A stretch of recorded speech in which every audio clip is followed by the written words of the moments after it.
चलिए फिलहाल बिना किसी देरी की शुरुआत करेंगे इस खास प्रोग्राम की। तो ईरान और इजराइल जंग का आज 12वां दिन देखने को मिल रहा है और ईरान ने कतर में अमेरिका एयरबेस पर मिसाइलें दागी हैं। सिर्फ कतर ही नहीं, कुवैत पर और अन्य जगहों पर भी लगातार अमेरिका की कुछ ऐसे बेसिस हैं जहां पर कि ईरान ने लगातार मिसाइल दाग की है। इजराइल ने ईरान के 4 ड्रोन मार गिराए हैं। बगदाद के पास सैन्य अड्डे पर ड्रोन हमला, इराकी सैन्य अधिकारी ने इसकी जानकारी दी है। इंडिगो ने मिडल ईस्ट को लेकर जारी की अपनी एडवाइजरी, 10 बजे तक निलंबित की सभी फ्लाइट्स।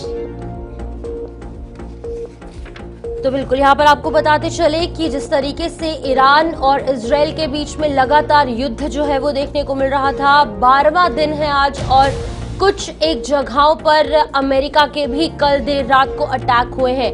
अमेरिका की भूमिका पर कई लोग सवाल उठा रहे थे, लेकिन अब कहीं ना कहीं खुलकर जब अमेरिका सामने आया तो उसका खामियाजा अमेरिका को भी भुगतना पड़ा और अमेरिका के कुछ बेसिस पर लगातार ईरान की तरफ से हमले किए गए हैं। ईरान और इजराइल की जंग में जब हम अमेरिका की बात करते हैं तो कहीं ना कहीं बैकफुट पर वो नजर आ रहा था, पीछे से वार कर रहा था, खुलकर सामने नहीं आ रहा था। लेकिन जब ईरान पर अटैक किया गया अमेरिका की तरफ से, अब ईरान भी पीछे नहीं है, वो भी कह रहा है कि खून का बदलाव हम खून से लेंगे और अब अमेरिका के भी कई अलग अलग जगहों पर उनके बेसिस पर ईरान की तरफ से अटैक हुए हैं। तो अब ये सिर्फ 2 देशों के बीच में युद्ध नहीं है, अब ये कई सारे देश जो है इसके अंदर इन्वॉल्व हो गए हैं। बिल्कुल, ईरान इजराइल जंग का आज 12वां दिन है और ईरान ने कतर में अमेरिकी एयरबेस पर मिसाइलें दागी थी। मिडल ईस्ट में ये यूएस का सबसे बड़ा सैन्य अड्डा है।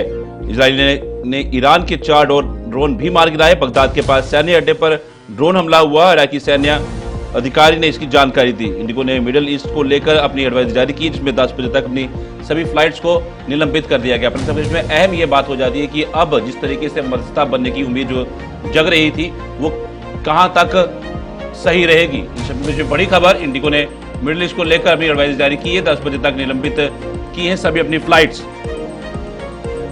2 देशों की जंग कई देशों तक ये फैल चुकी है। जिस तरीके से कल रात को हमला होता है कतर, जहां पे यूएस के बेस थे उधर, और वो ईरान करता है, उसके बाद बड़ी कार्रवाई का एक अंदेशा जताया जा रहा था। अब देखना ये होगा कि कार्रवाई होती है या वाकई ही ये जो सीज़फायर की पहल है ये कामयाब हो पाती है या फिर बाकी देश भी इसमें इन्वॉल्व हो जाते हैं। क्योंकि जिस तरीके से कल मुलाकात हुई थी विदेश मंत्री ईरान के व्लादिमीर पुतिन के साथ और वहां पे बहुत अहम मीटिंग हुई थी, उसके बाद जब अगली मीटिंग थी वो थी रात को 10:30 बजे भारतीय समय अनुसार डोनाल्ड ट्रंप की।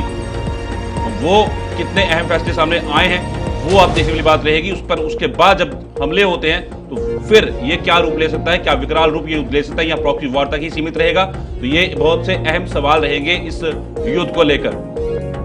तो बिल्कुल इसी बीच आपको बताते चले कि अमेरिकी बेस पर मिसाइल हमले के बाद अब कहीं ना कहीं तमाम बड़ी घोषणाएं, तमाम बड़ी बातें आ रही है और अमेरिका ने अगर हमला किया तो और उसको इसका खामियाजा भुगतना पड़ेगा। अमेरिका बेस पर मिसाइल हमलों के बाद जो खामनेई है उन्होंने बातें सामने की है। उन्होंने कहा है कि ईरान आत्मसमर्पण करने वाला राष्ट्र नहीं है, अगर अमेरिका ने हमला किया तो फिर से जवाब दिया जाएगा।